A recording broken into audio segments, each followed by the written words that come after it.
దైవము నీవే కదా. బ్రహ్మతత్వ జ్ఞానమిచ్చే గురువే కదా, విష్ణుతత్వ బోధ చేసే గురువే కదా, శివతత్వ మోక్షమిచ్చే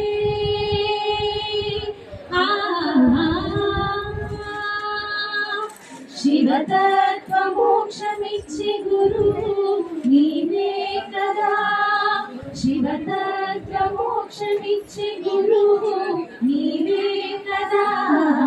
దేవాది దేవుడు గురువే కదా, దారి చూపు